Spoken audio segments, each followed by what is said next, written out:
Satu pekan yang lalu Kota Solo ini ada acara yang cukup banyak pesertanya. Jadi ada hamba Allah dalam satu ormas namanya Muhammadiyah. Saya kepengen cerita aja, mudah-mudahan jadi cermin kita. Apapun ormas Anda sekarang, tapi Muhammadiyah ini menjadi cukup menarik. Kenapa menarik? Karena kemarin ketika muktamar itu luar biasa. Itu penggembiranya sebagaimana yang diprediksikan. Itu jumlahnya cukup melimpah.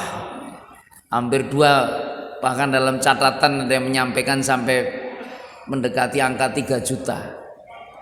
Dan saya memang kebetulan oleh Allah Subhanahu wa taala ada aktivitas sosial ya di depan gedung wanita dekat Stadion Manahan. Itu kegiatan ini sampai hari ini terus berjalan.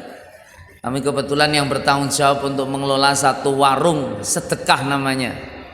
Itu bukanya jam 10 sampai jam 4. Itu rutin sampai hari ini menyediakan hampir 1000 porsi. Jadi monggo silahkan, nanti kalau Anda musafir atau siapapun di antara Anda yang kepingin ya istilahnya mencoba untuk melihat suasana lebih dekat di lingkungan para du'afa, orang-orang yang tak mampu, itu mungkin berada di tempat itu menjadi menarik untuk bisa direnungkan. Karena saya adalah kita dipinjemi lahan itu 1600 di depan gedung wanita itu Jalan Menteri Supeno. Nanti ada di situ warung sedekah du'afa. Silahkan masuk saja. Itu kebetulan kemarin muktamar kita menyediakan hampir 2000 porsi dan laris manis itu. Habis juga dalam tempo jam 10 sampai jam 4.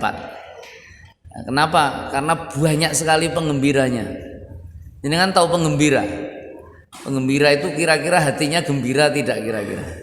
Nah, namanya aja penggembira ya. Penggembira itu kalau dalam kegiatan muktamar dia tidak termasuk utusan dan peserta. Kalau utusan dan peserta itu biasanya sudah genah ya. Nanti tidurnya di mana, hotelnya di mana, kegiatannya bagaimana, makanya ada jaminannya. Tapi tidak dengan penggembira.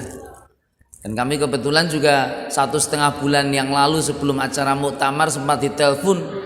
Saya punya adik tingkat di UNS itu kebetulan pengelola panti asuhan yatim Kediri, di Kediri sana.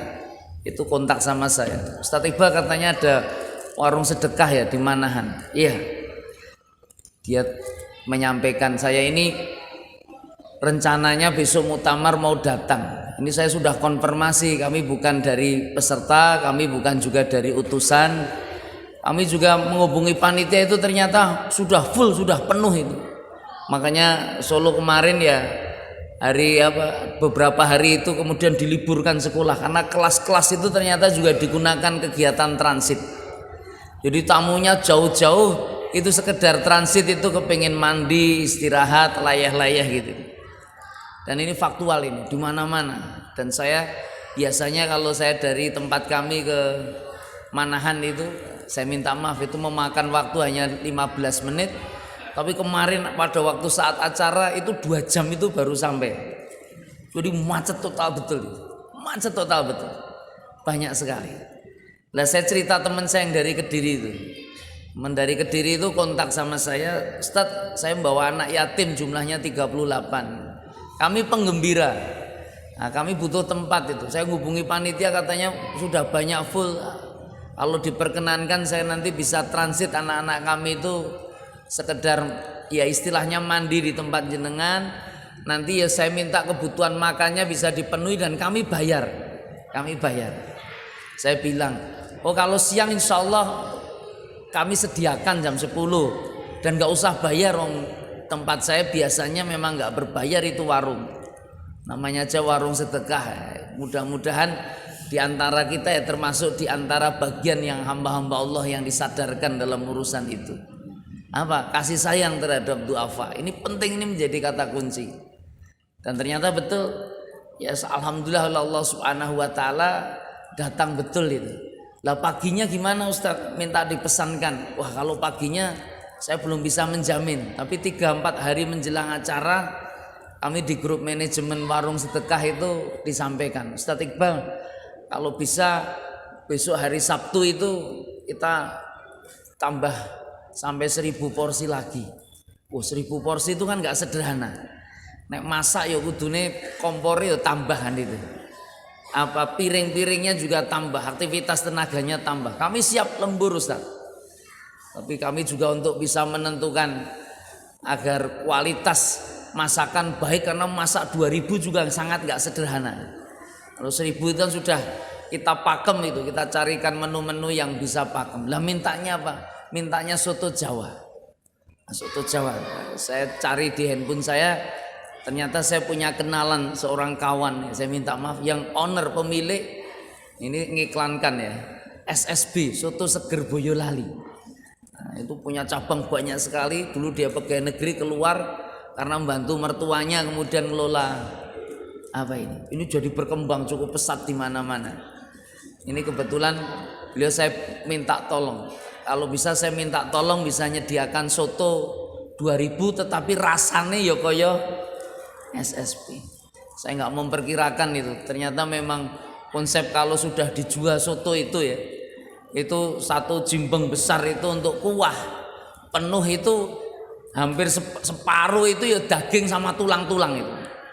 Nah, saya nggak memperkirakan ternyata biaya untuk beli daging yang saya perkirakan paling hanya untuk butuh 20-25 kilo, ternyata dengan standar dia itu sampai 75 kilo. Wah ini berarti memang ini isinya kuadu daging tok. Ini kalau dikei bawang karo uyah sithik iki wis enak. Tapi nek ndelok cara masake malah dadi ra patek doyan. Lah ngopo? Wedi kolesterol tok niku kadang-kadang.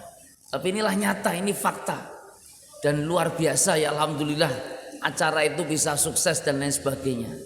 Dan yang luar biasa saat itu juga banyak tenaga-tenaga relawan yang kebetulan punya profesi dak-dakan tukang ojek juga laris sekali. Kenapa laris sekali? Karena waktu ketika mau berangkat muktamar kan semangat pagi-pagi ke stadion Manahan.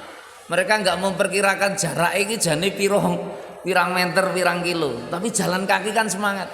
Tapi begitu pulang, wah doawang-awangan. Ternyata lawian gone, ternyata ini hotel ini.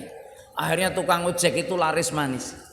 Maka ada salah satu pelanggan di tempat kami warung duafa sambil senyum-senyum, Ustadz alhamdulillah apa?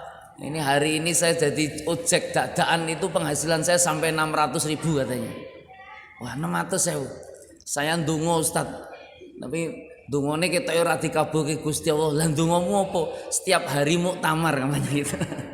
Anak setiap hari ono muktamar penghasilannya 600.000 kan lumayan. Ini apa ya setiap hari so muktamar itu. Nah, ini kan menarik. Nah saya bicara tentang konsep penggembira ini. Di antara hamba Allah yang kebetulan juga proses pengelolaan yatim. Muhammadiyah, senang tidak senang, suka tidak suka. Itu kemarin memang luar biasa. Penggembiranya jauh lebih besar daripada peserta dan utusan. Loh kenapa? Apa namanya penggembira itu? Penggembira itu saya minta maaf, itu begitu datang yo urunan dewi kadang-kadang. Penggembira itu yang golek nanti transitnya di mana dan seterusnya itu nyari channel-channel sendiri. Termasuk kawan kami ini. Makanya yang sangat menarik kan ketika begitu kita lepas, alhamdulillah karena kita masaknya mulai malam, lembur 2000, maka pagi pun bisa kita sediakan juga. Senangnya luar biasa. Terima kasih sekali Ustadz dan seterusnya. Jadi wis penggembira mulai ya gembira. Nah, makanya oleh Allah Ta'ala saya penasaran dengan konsep kegembiraan ini. Orang berorganisasi itu kan harus happy gembira. Orang hidup itu kan harus saadah. Karena beberapa waktu yang lalu ya konsep ini bersama duafa. Makanya kalau kita bisa lihat nanti sejarahnya Muhammadiyah menjadi sangat menarik. Kenapa organisasi ini di UNICEF tercatat menjadi organisasi paling kaya di dunia dengan aset mendekati angka hampir 400 triliun kira-kira. Kenapa organisasi ini walaupun tidak sebesar adiknya, Muhammadiyah punya adik bongsor namanya Nahdlatul Ulama.